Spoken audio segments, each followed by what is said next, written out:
The umbrella hit the pavement like a defeated jellyfish, and my wife Lena said, "Oh." Then her water broke. Gretchen Vale, the HOA president with a visor like a guillotine blade, froze mid-lecture about unauthorized shade structures. 30 neighbors stared, garden hoses dripping in slow-motion disbelief as the July sun hammered Hawthorne Crest's cul-de-sac into a skillet. I moved to Hawthorne Crest precisely because nothing exciting ever happened there. I restore old vinyl records, drink quiet coffee, and wave once, exactly once, when I bring in the trash bins. My wife Lena, due any day now, has a laugh that sounds like rinsed glass and ankles currently the size of croissants. We wanted peace, predictability, and a safe place to start our family. Then we met Gretchen Vale, HOA president and self-appointed solar warden. She's the type who laminates her emails and carbon copies God. The Hawthorne Crest covenants are her scripture. She quotes from Section 9, visual uniformity the way pastors quote Psalms. I've watched her measure a neighbor's mailbox height with a tape measure at 6 in the morning. She once fined someone for having the wrong shade of beige on their garage door. Not the wrong color. The wrong shade of beige. It started when I set up a pop-up canopy in our front yard so Lena could sit outside without roasting. It was July in the suburbs, and the heat was the kind that makes asphalt shimmer and dogs refuse to walk. Lena's doctor had explicitly warned about heat exposure in her 3rd trimester. The canopy was simple, tasteful even, just enough shade to let her enjoy fresh air without risking heat exhaustion. Gretchen appeared immediately, scenting nonconformity like a bloodhound on a citrus cleanse. She cited prohibited temporary shelters, snapped photos with her phone held at arm's length like she was documenting a crime scene, and left a warning printed on cardstock thick enough to stop a bullet. The canopy, according to her interpretation of the covenants, was an eyesore that threatened the very fabric of our community's aesthetic integrity. Next came the surveillance walk-bys, in which Gretchen timed Lena's patio breaks for compliance. She'd walk past our house 3-4 times a day, making notes on her clipboard, her visor glinting in the sun like a solar panel of judgment. She dinged me for a non-compliant shade hue, claiming the canopy's cream color was not on the approved palette. Then she cited me for a nuisance oscillating fan that I'd placed near Lena's chair. Then came the violation for a visible extension cord. Each infraction came with its own professionally printed notice, complete with highlighted covenant sections and a countdown to escalating fines. I tried reasoning with her. I showed her the doctor's note about heat sensitivity. I explained that my wife was 9 months pregnant and couldn't safely sit in 95-degree direct sunlight. Gretchen's response was to quote Section 14, medical accommodations must be submitted in writing with board approval, a process that typically takes 4 to 6 weeks. My wife was due in 5 days. Finally, Gretchen marched across our lawn, announced a $300 fine, and, this is the key moment, ordered the canopy taken down because, in her exact words, our community aesthetic rejects patchwork shade. She didn't ask. She didn't suggest. She demanded, with the authority of someone who'd confused a volunteer position with federal law enforcement. Saturday at noon, the asphalt was auditioning for hell. The temperature gauge on my car read 98 degrees. Neighbors had gathered for the annual block rummage sale, everyone moving slowly, seeking any scrap of shade. Lena waddled out, slow and glowing, 9 months of pregnancy making every step deliberate. She just wanted to sit outside for 20 minutes, to feel like a person instead of a housebound incubator. She asked quietly if we could set up the canopy just for the sale. Gretchen intercepted like a defensive lineman. "No shade until your appeal is reviewed," she snapped, her voice sharp enough to cut glass. She lifted the canopy edge with the tip of her clipboard like it was a biohazard, contaminated by our blatant disregard for community standards. Her face was red, whether from heat or righteous fury, I couldn't tell.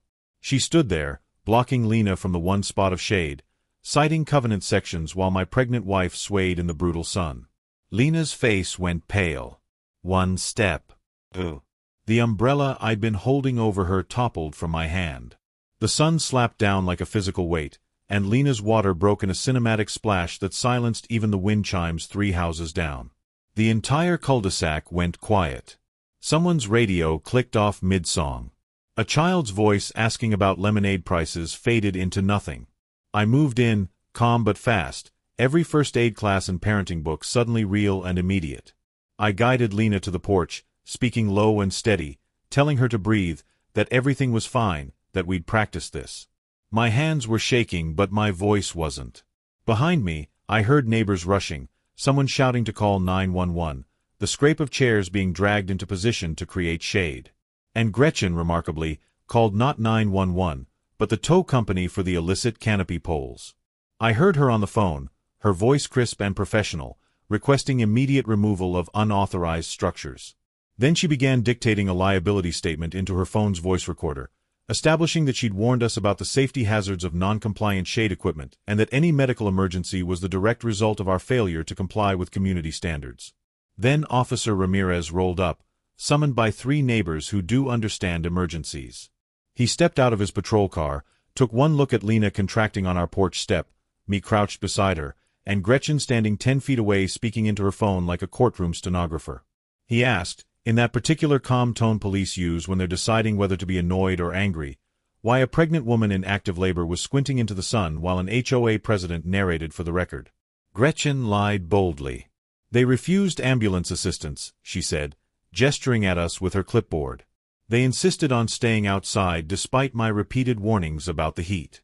She said it with such conviction, such absolute certainty, that for a moment even I almost believed her version of events. But 4 doorbell cameras caught the opposite. 4 different angles of Gretchen blocking shade, of her removing the canopy, of her standing by while Lena's water broke and making phone calls to everyone except emergency services. The EMTs arrived and, in the shade of a hastily redeployed neighbor's patio umbrella, checked Lena's vitals. "She's contracting," one of them said, his voice urgent but controlled. "We need to move now." The officer reviewed the doorbell footage that 3 neighbors had already pulled up on their phones, raising an eyebrow as he watched Gretchen's performance. He turned to her with the particular expression cops get when they're watching someone dig their own grave with words.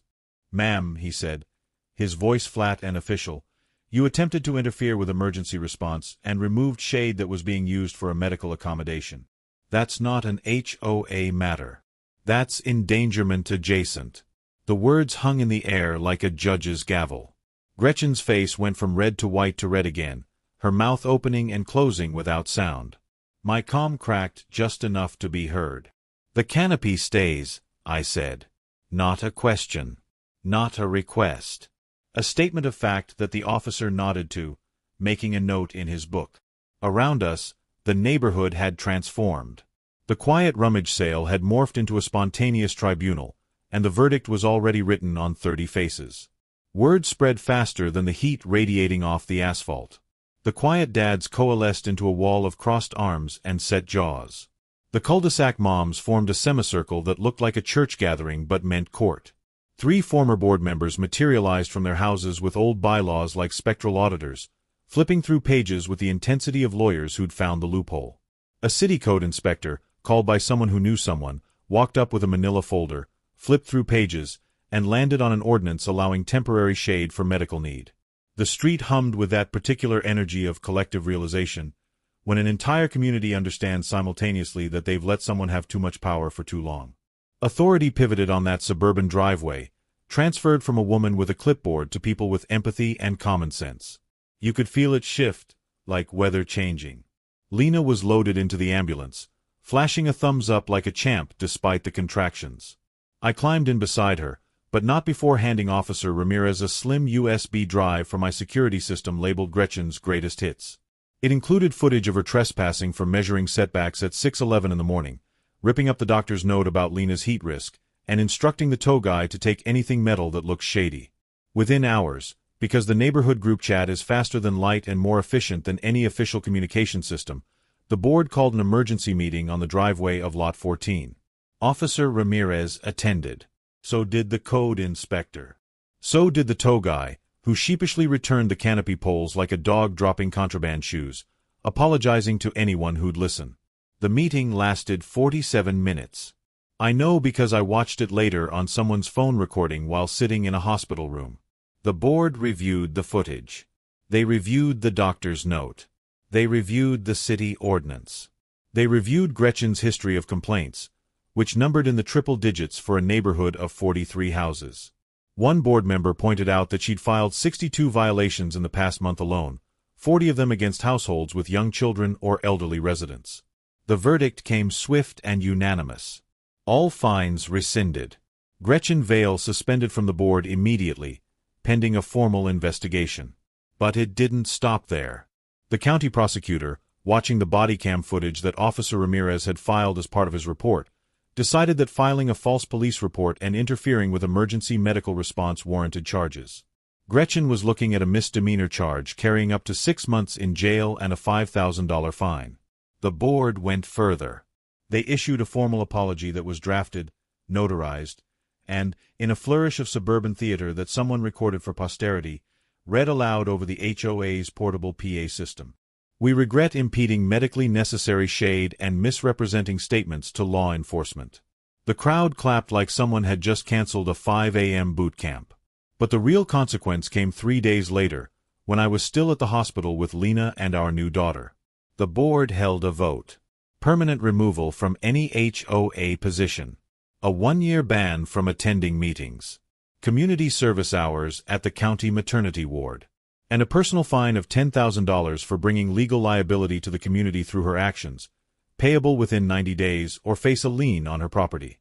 I heard later that when they read the decision, Gretchen stood in her driveway, still holding her laminated clipboard, her visor slightly crooked for the first time anyone could remember. She opened her mouth twice to argue, to cite some covenant, some rule that would save her. Nothing came out. Her hands shook as she held the official notice, the first document she'd received instead of delivered. One neighbor said she looked like someone who just realized that clipboards don't actually grant authority, that power borrowed from petty rules evaporates the moment real consequences arrive. She walked back into her house without a word, and her blinds stayed closed for 3 days straight.